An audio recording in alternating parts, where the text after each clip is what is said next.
اپنے ایوان اقتدار میں بیٹھے ارباب اختیار سے عرض کرتا ہوں کہ اس وقت جو حالت قبلہ اول کی ہے وہاں کے مسلمانوں کی ہے، وہاں کے عورتوں اور بچوں کی ہے، تو بلا شبہ تمام مکاتب فکر کے علماء کے فتووں کی روشنی میں پوری امت مسلمہ پر اب جہاد فرض ہو چکا ہے۔ اسرائیل یہودیوں کی ناجائز اولاد مشرق وسطیٰ میں فلسطین میں قابض ہو کر مسلمانوں کا 1 صدی سے قتل عام کر رہا ہے، اور اس نے آج تک لاکھوں نہتے لوگوں کو قتل عام کر کے شہید کیا، عورتوں کی عصمت دری کی گئی، بچوں پر ظلم کیا گیا۔ نہ تو جمہوریت پسندوں کو بچوں اور عورتوں پہ ظلم نظر آیا، نہ ہی ہیومن رائٹس کو ان یہودیوں کی سفاکیت نظر آئی۔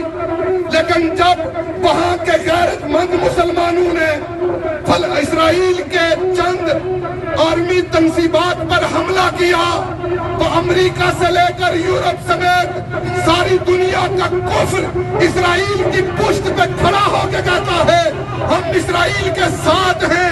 کیا اب بھی وقت نہیں آیا کہ ایک صدی سے ہماری عورتوں کی عصمت دری ہو رہی ہے، ہمارے بچے شہید ہو رہے ہیں، اور ہم ایسے امت اسرائیل کے ساتھ کھڑے ہو کر عالم کفر کی آنکھوں میں آنکھیں ڈال کر کہیں کہ ستمگر ادھر آ، ہنر آزمائے تو جان آزما، ہم جگر آزمائیں۔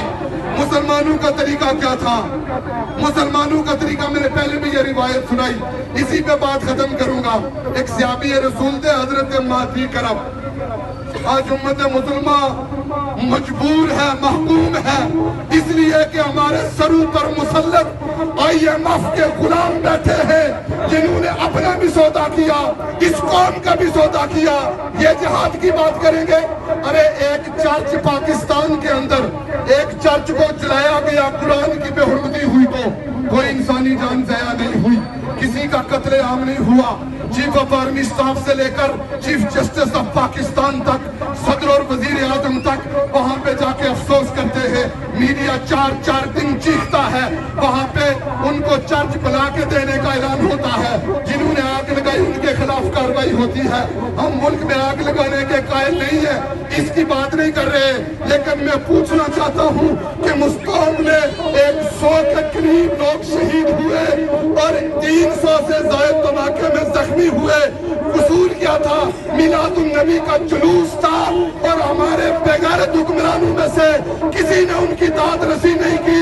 وہ چھوٹے چھوٹے اسپتالوں میں علاج کے لیے تڑپتے رہے ہیں۔ ادھر چرچ جل جائے پورا میڈیا ہلتا ہے، ادھر 100 جانیں شہید ہو گئی، کسی کے ماتھے پہ جوں تک نہیں ہلتی۔ جو حکمران اپنے ملک میں اپنی قوم کو انصاف نہ دے سکے، وہ اسرائیل کی، وہ فلسطینی مظلوموں کی کیا مدد کریں گے؟ آؤ حضرت مہدی کرم کی بات پہ بات ختم کروں۔ وہ صحابی رسول ہے، 86 سال کی عمر ہے۔ جس وقت جنگ کے موقع پہ دشمن سے مقابلہ ہوا نا تو نکل گئے، اور صحابہ کون تھے؟ کھانے کو کچھ نہیں ملتا، کھجور کی گٹلی چوس کے روزہ رکھتے، وہی گٹلی چوس کے روزہ افطار کر دیتے تھے۔ 86 سال کی عمر، آج اگر یہاں کوئی بندہ ہونا تو 2 پکڑ کے اسے کھڑا کریں گے۔ ہمارے ہاں جو حالت ہے، حضرت مہدی کرم جس وقت کفار کے ساتھ جنگ میں عرب کا شاہ سوار پہلوان آیا نا اور بڑے گھوڑے پہ تھا، اس نے کہا کہ یہ میرے مقابلے میں بابا آیا ہے، یہ مجھ سے کیا جنگ کرے گا؟ مجھے اس کے سفید بالوں سے حیا آتی ہے، میرے گھوڑے کی ٹاپوں کی آواز سے یہ اڑ جائے گا، اسے بھیجو کوئی جوان آئے مجھ سے مقابلہ کرنے کے لیے۔ آپ نے فرمایا میں مقابلہ کروں گا، تو قوت بازو پہ لڑتا ہے، اور میں حضور کی غلامی کے آسرے پہ آیا ہوں۔ جب اس نے آپ سے مذاق اڑانا شروع کیا، آپ نے 86 سال کا بابا حضرت مہدی کرم اس کی گھوڑے کی پشت کو اپنے ہاتھوں میں لے کر کہا کہ اگر تو نے ایک باپ کا دودھ پیا ہے تو اس گھوڑے کو اپنی جگہ سے 1 قدم آگے ہلا دے، اگر تیرا گھوڑا ہل گیا تو میں اپنی شکست کا اعلان کروں گا۔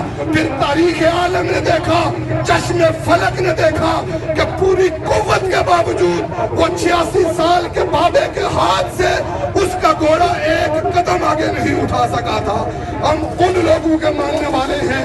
آج کے اس اجتماع کی وساطت سے میں اسرائیل کے مظالم پر قرارداد پیش کرتے ہوئے آپ نے ہاتھ کھڑا کر کے میری تائید کرنی ہے کہ ہمارے حکمران جو اسرائیلی مظالم کے خلاف ہر فارم پر اپنی آواز کو اٹھائے تاکہ فلسطین مسلمانوں پر ظلم کو بند کیا جائے۔ ہمارے حکمران اسمبلیوں میں پیش کریں۔ اب علامہ ساجد زیائی صاحب قرارداد پیش کریں گے اور اس کے ساتھ ہی دعا ہو جائے گی۔ بسم اللہ الرحمن الرحیم۔ خطاب شہر اہل سنت کا